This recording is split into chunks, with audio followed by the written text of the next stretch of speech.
guys, I'm Bethany. And I'm Melanie. And this is Looking for the Middle, The Christian Girl's Guide to Modern Dating. You know, you did that a little bit better than Kristen, I think. Well, but we won't tell her. I listen to it every week, so I think I should have it memorized by now. Okay, guys, if you don't know, if you're new around here, Melanie is our co-host this week. She is my sister. And we're so excited you're here. Well, I'm the only person here other than you, but we're excited. Yes, Kristen's I'm excited too. Off gallivanting up I almost said the North Coast, the East Coast. Yes. So she's not here this week. She and Lindsay, mine and Melanie's sister. Yes, the third sister of our three Musketeers. They're off on this giant road trip. So Kristen will get us all caught up on that when she gets back. But for today, before we start with our topic, we'll give our question of the day to Melanie. So, oh boy, I'm nervous. I think you'll like this one. I picked one that I think you'll like. So, what is your favorite movie or song? We'll let songs be in there that happened or was created or whatever before you were born. Oh. So, like an old movie or song that you really like. Okay.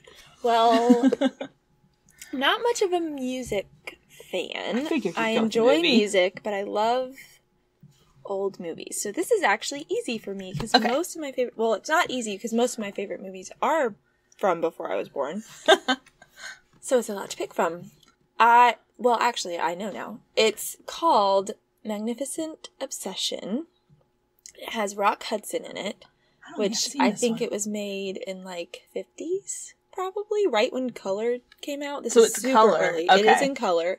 And yeah, it's a wonderful movie. It's a drama, which back then a drama meant zero anything to laugh at. So it's a very serious movie, but it's a wonderful movie. So if you like old movies, I would suggest going to watch it. But I'm also kind of weird, so I won't be offended if no one likes it. If people come back and they're like, that was a horrible movie. Yes. We just won't tell you. Yes, that's fine. Mine? Okay, so what made me think of this is I watched Seven Brides for Seven Brothers the other day, which we watched so much growing up. Yes. But I think Calamity Jane, which has Howard Keel, who's in Seven Brides for Seven Brothers. Yes. I think that one may be my favorite, which is funny because when we were younger and Lindsay watched it all the time, I hated the movie. Yeah. But now I watch it and I'm like, oh, I love this movie. Yeah. So I think that's probably, you know what, another one? The Ugly Dachshund. Oh, I love that movie. I love that movie. It is not a drama by any stretch of any imagination. Yeah. But if you haven't seen it, go watch The Ugly Dachshund.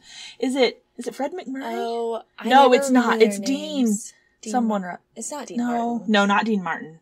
I can't remember the guy's name. Oh, it's a great movie, though. It's very funny. It's really funny. Basically, it's a Great Dane that thinks it's a dachshund. So you can use your imagination from there. It's so funny. Okay, good times. Yes. So now, after that little jaunt down memory lane, do you want to kind of intro the topic a little? Because when I said, hey, do you want to co-host, this was like the first thing that popped into your head to talk about.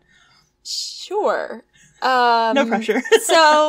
So I was on the podcast a little while ago. Well, we recorded at Christmas, so sometime back at the end of the year. And kind of told my story of I got married a year and a half ago now, almost, which is crazy. And moved away from my family and all my friends. And so something that I've really been struggling through or learning and working through is our topic today, which is how to transition into being friends with new people that are married couples when you're married, but also staying friends with the friends that you were friends with who aren't married yet, but you are now married. Yeah. And that's probably basically how to have friendships and keep friendships when you're in different stages of life. And today that stage is being married and your friends not being married. Well, and too, if you throw in all of your friends, new friends now are local, obviously. Right. But you live, 6 hours? Yeah. From us back at home. So me, Linz, Kristen, all of the family, everything. Yeah. Our side of the family is a long way away. So there's the distance component of it too, which you had good practice. You and Trey did the long distance thing. Yes. So y'all kind of had practice for that. But, okay, so first today, before we get started on like the actual ins and outs of that, let's talk a little bit about just what is friendship.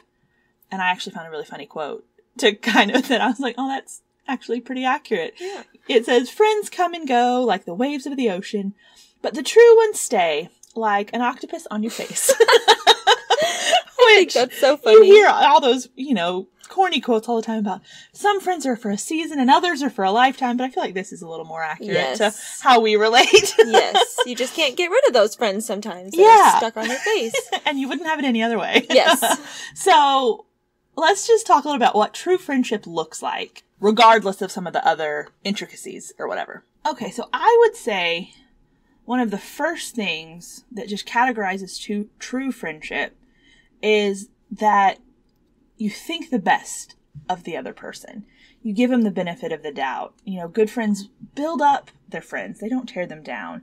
And especially in this context of, you know, some friends are married and some aren't, like when they can't hang out or they have other things they have to do, you're not going to jump to that conclusion of, well, they don't want to hang out with me or they don't want to, like, you're going to assume the best of that person. Right.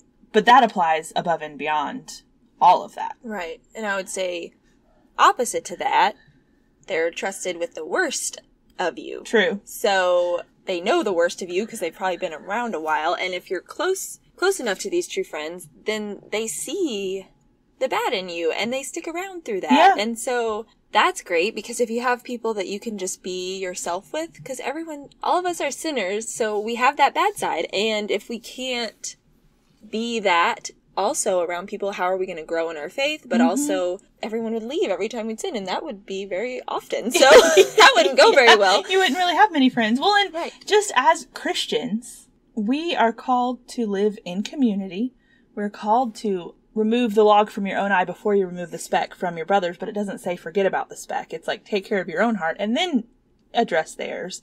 And so if at the first sign of your friend not being perfect or not doing what you want, more likely than not, you cut and run, it's going to make your friendships pretty difficult. Yeah. Over time, for sure. Yeah. So someone who builds you up and assumes the best, but also is a safe place for that worst part of you too. Right.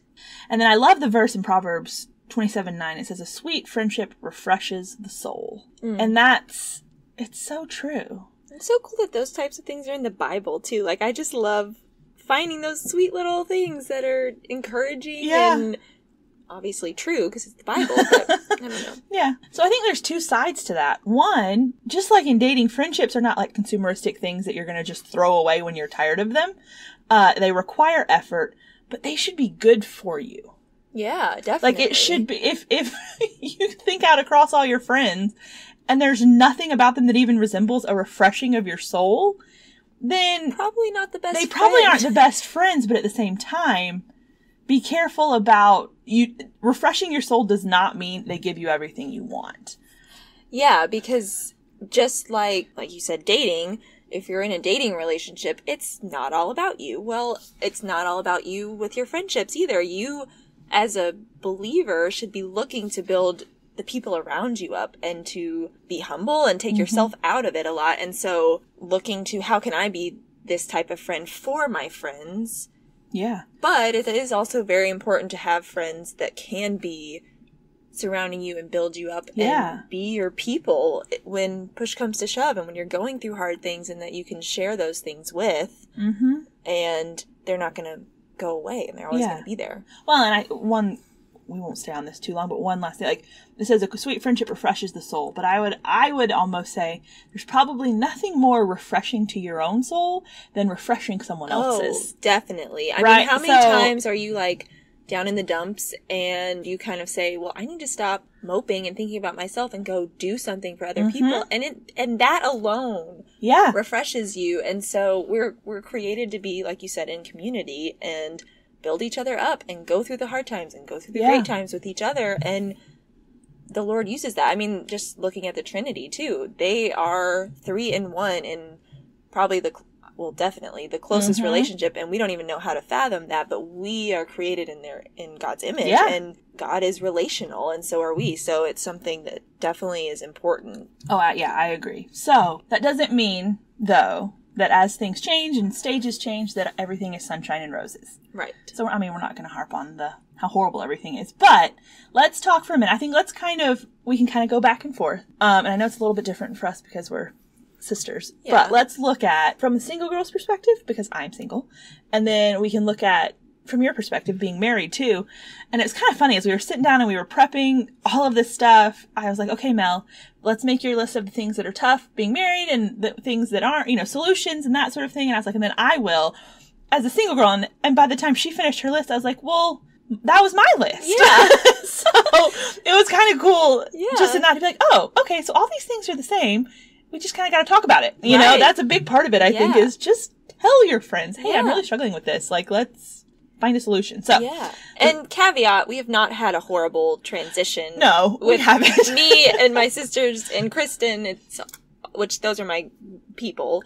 It hasn't been a bad transition, but it has been a transition, and there have been struggles along the way. And so I think it's something that I really want to share because I want single girls to be able to still relate to their married friends and vice versa. If there's any married girls listening, which I would highly recommend because I listen every week and I still love it. So one thing, we don't have this in notes, but I would say, and I'm kind of just getting your thoughts on this, and this is something that I tell people and I tell myself when you're talking about not trying to deal with, that sounds horrible, but deal with those married friends.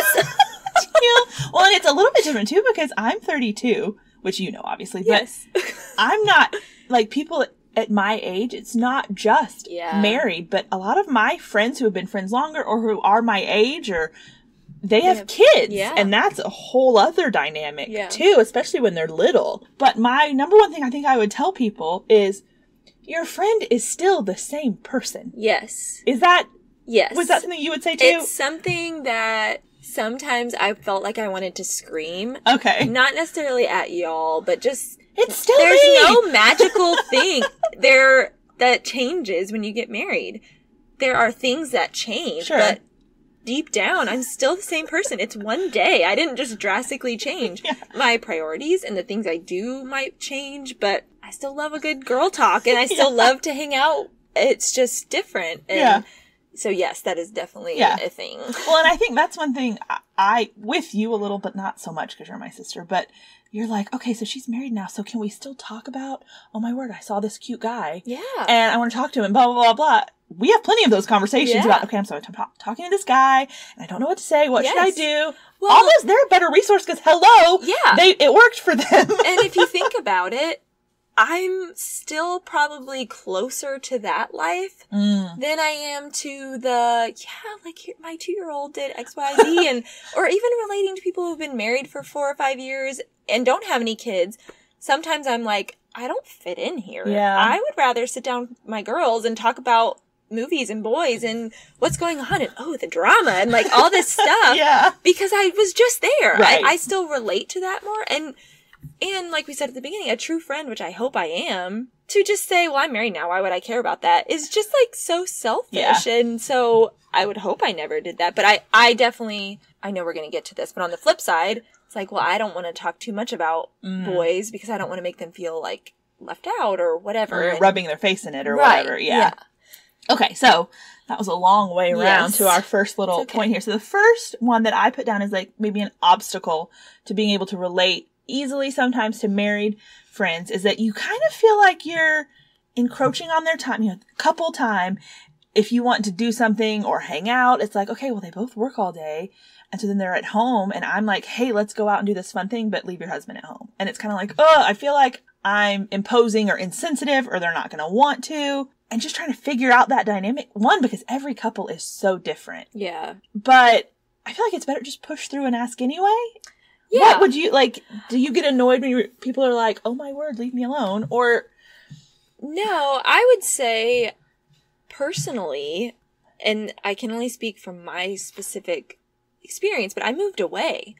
So when I moved here, I had Trey, and that was wonderful. And it was the first time we were able to spend more time together than not because we did long distance, our whole dating and our whole engagement. So that was great. But then I quickly realized how important girl time was. And he did too, because he was like, you need to go make some girlfriends and you need to have that time because you're talking too much or whatever. No, he never tells me I'm talking too much. But I think that I would rather be asked and say no than to not be asked at all. Then because then you feel a little like, oh, now I'm the alienated one that's not. Especially if you're the first or the first of couple that get married in your friend group, then that's kind of hard because you feel like you're the outsider. There's a solidarity in being single, and we're all in the trenches together, and then suddenly, well, you graduated and now you're done. So I totally see that. Yeah. But yeah, just sometimes knowing what's an appropriate ask and what isn't is tough. Yeah. But I tend to just say, you know what? They'll say no if they don't want to and ask anyway. Don't you think? I mean, yeah, I would say you just ask. And speaking from friendship to friendship, like Kristen and I obviously have been best friends since 6th grade. And when we first got married, she was kind of like, I don't know if this is too much, but I'm going to ask anyway. And obviously y'all know Kristen. She's just that way. And if I said, well, I don't think I've told her anything is too much, but just kind of like, no, I'll just tell you what I want to tell you. Yeah. And if you're not asking me, then I feel like you don't care about me. And so... Yeah, it's then, like you used to ask about what's going on in life and what, you know, if you wanted to do things. Things still happen in life. I didn't reach the finish line. And well, and some of that probably varies with how well you know the person, too. And that's why it's so important to really dive into friendships and put that, like we said, it's not all about you. You have to put in effort to build these friendships that are going to be with you get past that surface. Your whole life. Yeah. Well, and I think too, and I was kind of, when I was putting this down, thinking about, like we said, a lot of the people, like when I was thinking about this, from my specific perspective, it's even more when they have kids. Because it's like, well, that's family time. And I don't, you know, and there's a little bit of, you kind of feel like, well, my stuff is so trivial now. Like, they have a husband and a family, and those are important things. Like, no one's going to want to go to a movie on a Friday night because, that's like, or no one cares about my petty drama or whatever because those are the important things. So just finding where that balance is. Well, I would tell you that continues because even being married, friends, I have lots of friends that I know that are about the same age as me, but they might have a couple toddlers or they might have an infant or whatever. And I feel like I can't invite them places because they'd have to get a babysitter and they'd have to all this stuff. We have a lot of freedom right now. And so it kind of continues. I feel like maybe it's just this constant thing of feeling like you don't relate. And Trey and I harp on it all the time, but communication is so important. Yeah. And it's that way with any relationship. You have to just talk about things. Yeah. And if you don't, then you're never going to know. And I think after seeing y'all get married, I've realized a lot of those things that I was like, oh my word, I don't know if I should ask or do. I've realized I've built it up a lot more in my head than it would ever be to that person that I was going to ask. Because like with you guys, you're like, no, you still want to hear the boy drama and you still want to know about the little day-to-day, like, things that are going on.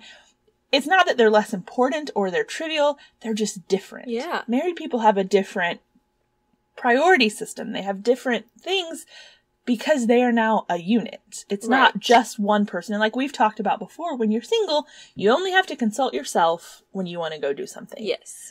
That doesn't mean you want to do different things as a married person. It's just that there's someone else that you have to consult about all of those things. And that's good. Right. So it's, true friends will be there.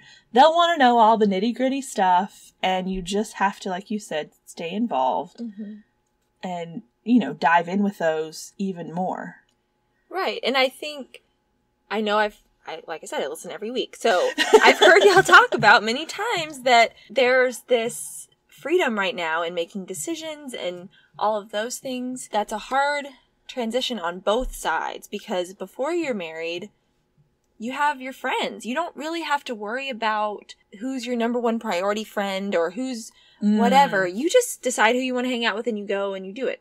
Obviously there's wisdom and whatever, but I'm speaking as if you already have done all that. Yeah, well, and it's not like you're in 6th grade. Okay, this is my number one best friend, and this is my number 2 best friend. Right. Once you're an adult, you just have friends. Some are closer than others, obviously, but you just hang out and you go do with whoever you want to. Yeah. But when you get married, that person automatically becomes number one priority human being on this earth to you, no matter what. And forever. Right, forever. And I've heard y'all say in your podcast multiple times that when you're dating, you want to be careful and you don't want to change who you are. And that is totally true. You don't want to change who you are because whoever marries you should love you for who you are. But it's kind of like you wait and you wait and you wait, and your friends are still a priority, and this guy is a priority, and then as you get engaged, he becomes a higher priority, and the friends start. When you get married, your friends are second to him always, and I mean, your family is second to him always, and because he is your new family unit. So that's a hard transition for friends, because it's like, I still love you just as much, but he's my person now. And for a married person, it's figuring out, okay, he's my person now, but I want to hang out with my friends. What's the balance? And so, yeah. Okay, so let's talk a little bit. Well, for a minute, we kind of talked through the single girl obstacles a little bit. So I would say, though, for us, like specifically, I think the distance has been a bigger thing almost than that you're married. But it's a little different because we are so close. But I think if you have a friend who gets married and moves away, especially if it's right out of college, you went to college and then they move back home or whatever, that's a tough thing to figure out. I think you got to get creative in how communication, like you said, is a huge thing. But I think, like, for us, we have Thursdays. Yeah. That's our set day. We talk on the phone every Thursday. When we remember. True. So most Fridays we talk on the phone. Yes. But we do, and we remember eventually. Yeah, and it's good because it's like, okay, we talked for an hour, we got all caught up, and you feel like there's a connection, like there's caring, there's an investment, but then on like Tuesday when something happens, I don't feel like, oh, I gotta make sure I tell Mel about this. I don't want to leave her out. I log, okay, I'll tell her about this on Thursday. Yeah, because there's a set time. I think that's one of the biggest transitions. And like you said, for us, it's the distance, and that was hard because if you asked anybody, I was never going to leave not only Georgia, but our little town in Georgia. And so for me to move from what I knew, and then also my sisters and Kristen, who are my girls, they all grew up there too. So I'm leaving that. It's almost like life went on without me. Life went on without me. I felt that way sometimes I loved getting texts and videos of like, oh, we just did this and we miss you. And that's great because then I felt like, cool. But then at the same time, it was kind of like, but I'm not there. Yeah. And that's not my life anymore. And we did talk about that on the flip side of like, oh, no, let's just not, because it's kind of like you were saying, you don't want to talk about, ooh, my husband all the time and kind of rub their nose in it. Well, it's the flip side. There's always a flip side. There's always the other side of, we were like, oh, well, we don't want to rub her nose in all these fun things we're going on and doing that we would have done with her. Yeah. And so, remember, be refreshing, be kind, be considerate. That's the number one thing. But like you and Kristen, y'all kind of did the same thing of that we scale back, but Kristen and I used to text. We have probably, I don't even want to know how many text messages we have sent to each other over the years of our friendship. It's gotta be like tens, hundreds of thousands. Oh, at least. I would think hundreds of thousands. I mean, from the time we both got a cell phone, Kristen will say I was the first number she put in her cell phone other than her mom and dad. We texted all day, every day. Even if we were going to see each other that day. And as soon as we said goodbye, hey, I mean, we were texting again. It was probably bad. Yeah. But that was just us. And so when I got married, it was kind of like, one, there wasn't a lot happening. I say, my life is so boring now because I'm married. We just hang out all day. I mean, I work from home. Sometimes I don't get out of my pajamas. Sometimes I don't put on makeup. Trey comes home, we eat dinner, we watch TV, we go to bed, we start again. Like, it's just, that's the way it is. So there wasn't a lot to tell Kristen, and we missed having the face-to-face interaction, because before, texting was kind of like, catch you up, and then I got to tell you about this tonight when we meet at Starbucks. Yeah. And so we came up with the idea of, because we couldn't coordinate days. So we came up with just video. We would record ourselves talking, and sometimes it's one video, sometimes it's 5 videos, because there's a time limit of 3 minutes. Oh, I didn't know that on an iPhone? Yeah, it'll cut it off. Really? I mean, you can keep recording, but when you try to send it'll tell you it's too long. Good to know. Okay. So I constantly over-record and then say, oh, man. But anyway, so we do that. And then a couple days later, I'll watch all of them and then I'll respond. And so it's our way of just keeping face-to-face, hearing each other's voice and tone and seeing each other's facial expressions, laughing with each other, even though it's not live. So that really works. But I would definitely agree that the distance is for all of us personally, the hardest part of it. Because when we're together, it just goes back to being normal. And Trey jumps right in too. So it's not... Yeah. Well, and I mean, because you talk about all those text messages y'all sent. I mean, we have a group text of the 4 of us that was pretty hopping there for a while too. Yeah. And I mean, that's just kind of how we overshare. We tell each other every little detail about every little thing and every possible thing that everyone could have meant when they said this thing or that thing, or they looked at you this way or that way. Like, that's how we roll. And so that, you can't really do that as much when someone's 400 miles. I don't know how far miles. I'm bad at that. No. Oh, Mel knows. Okay. So that was us specifically. That was the biggest thing for us. So then let's switch a little to your perspective. What have been now that you're married, what are some of the tough things, whether it's with other married people, now that you're kind of like new to the club, so to speak, like you're the newbie, or with single people, what are some things that you have found to be challenging, let's say? Yeah, with single people, I would say, kind of like I touched on already, there are just new boundaries. Priorities are different immediately. Overnight, your priorities change in the sense of, I'm now a married person. For me, my priorities are work and stay at home and all of these things that I did before I got married, but I'm here now. And so I think that sometimes it's hard to understand on both sides because for me, it's sometimes hard to look back and say, oh yeah, I remember that being a priority like that, or at least being able to relate in the sense of they're still living that. But then I'm sure on the flip side, for you to relate to, oh, she can't hang out with me tonight because she has a husband, or no, I just have to clean tonight, or whatever. Things just that go along with being married. Yeah. And cleaning's not a very high priority with married. For me, it's a high priority, but I would say that's okay and it's a good thing. Yeah. But it's a hard thing in the sense of adjusting to how does this work? Yeah. Well, and I'm sure you've gotten this. I know you have. We talked about it. And I've been guilty of this in saying when someone's talking about, well, I don't know, I've got to do this and I have this, that, or the other, and, struggle this, struggle that, whatever. We on the other side can tend to say, well, at least you're married, so just hush and move on kind of thing. I'm guilty. I've said it. I've thought it. Like, we'll just get it out there. Yeah. It's like, oh, come on. That's what we all want, so don't whine about your problems. Yeah. That's a horrible attitude to have. That's not fair. Their problems are real. They're things. They're getting used to this new just as much as you are. Yeah. And I would say, just keep at it. Yeah. Persevere through that. Find that new normal. Find that communication that works. Find a day that you can talk. Whatever those little things are. Because your friendship is just changing. Yeah. It's not ending. No. It's not that kind of thing. Like we said, you're still the same person. Yeah. So I think that mentality comes along with just our culture in general of marriage is the finish line. I mean, I know y'all have talked about this on here before, but movies, when does it end? After the kiss at the wedding and they're driving off happily ever after. Yeah. I would say the first year of marriage wasn't the hardest in the sense of it was awful, but it is a hard adjustment. And it would be if you didn't move, but I moved and all of these things.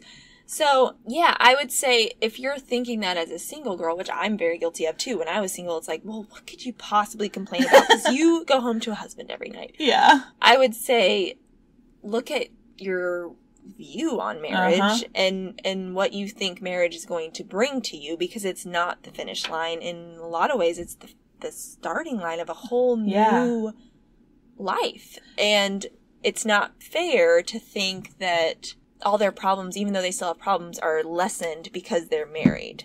Yeah. Well, and I would say, and tell me what you think on this too, I think there's a little bit, even within the church, in this push to get everybody married. So, and I appreciate it because I'm like, yeah, set me up. That's fine. Like, whatever. But I think the good intentions can go a little far in that marriage is like, it's seen as, well, you've arrived. You have accomplished something. You are successful. You are worth something once you're finally married.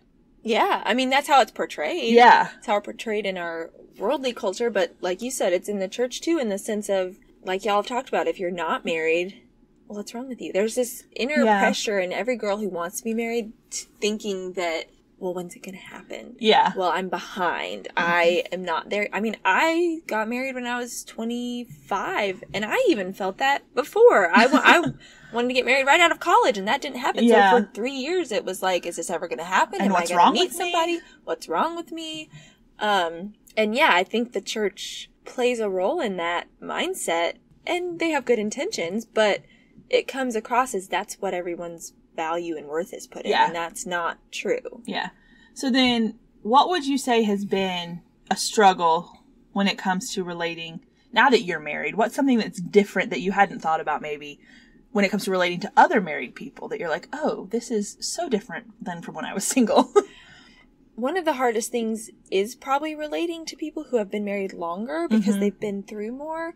Trey and I have been fortunate to make a couple friends that got married around the same time as us, and that has been really good. We have a couple that got married a few months before us, and a couple that got married a few months behind us. So y'all are like little dominoes. Regularly, we get together, and the people who got married before us, they're like, "Oh, have y'all hit this fight yet? Or have y'all gotten to this point yet?" And we're like, "Well, no, and that won't happen." And they'll say, "Oh, well, just wait." And 3 months later, people before or after us, we're able to do the same thing, and it's just cool to have those friends. The hardest part with that is finding couples where you get along with a girl and your husband gets along with the guy, and vice versa. So many more variables. Right. Yeah. Because we're two drastically different people, and then other married couples are two different people. And so it's just finding, I might click with a girl and Trey's like, I mean, it was cool hanging out with them, but I didn't click. But when you find those couples where you really do click with both, then it's like, hang on. Oh my goodness, this is awesome. Yeah.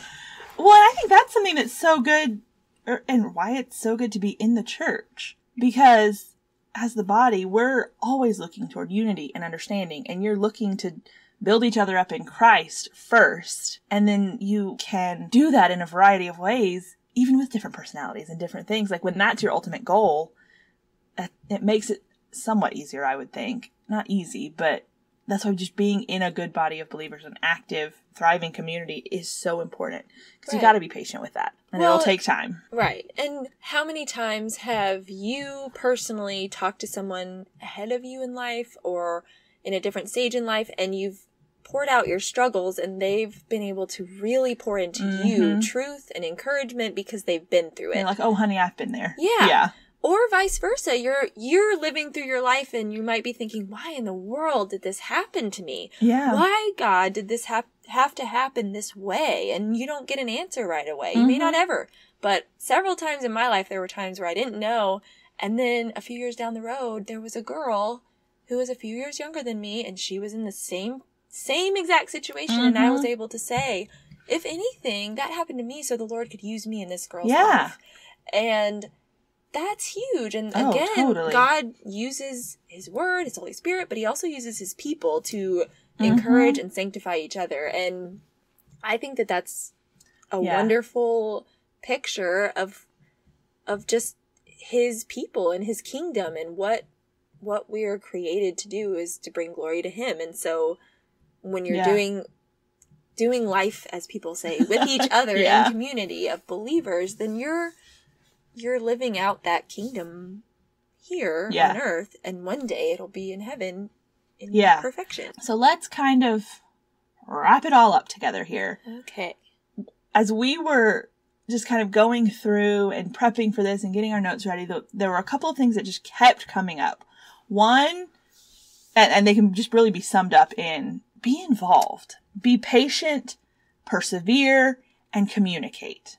Wouldn't you say, like, regardless of the stage you're in, regardless of the stage your friend is in, that's just being a good friend. Ask about how they're doing. Check on their heart. Check on the, how did it go with the appointment with the guy to come fix the air conditioner? The mundane day-to-day things. Check in on that. And when you're regularly touching base with your friends, even if it's just 10 or 15 minutes here and there, what used to be 3 or 4 hour girl talk sessions, maybe 10 or 15 minutes. Yeah. But you'll know what's going on in their lives, and you'll be able to relate to what's going on. Yeah, I mean, kind of like what we were just saying, we are created to bring glory to God ultimately, and we're also commanded to put others before ourselves. And so when you're being involved in your friends' lives, you're not going to be thinking about what they have over you, because you genuinely are asking and being involved because you care about them and you want to know about them, and you just take yourself out of it. And I think, we just need to be constantly seeing how you can relate better to whichever person, whether it's someone who's younger than you, older than you, in the stage you are in, not, and being able to relate to them where they are, not comparing where they are to where you are. Yes. I think that's huge. That's what I would say let's leave you with, is just stay after it, stay involved, persevere, and God will honor that. Yeah. If your heart is right, he will honor that because it's right. Yeah. So, I think that's good. Awesome. Cool. Okay, guys. Well, we will wrap it up. You will hear from Kristen and Lindsay on their fun road trip in a couple days with Couchcast. I'm honestly not totally sure where they're going with this, so it should be fun to see. It's going to be a little bit of a wild card. Yeah. But until then, I am Bethany. And I am Melanie. And this is Looking for the Middle.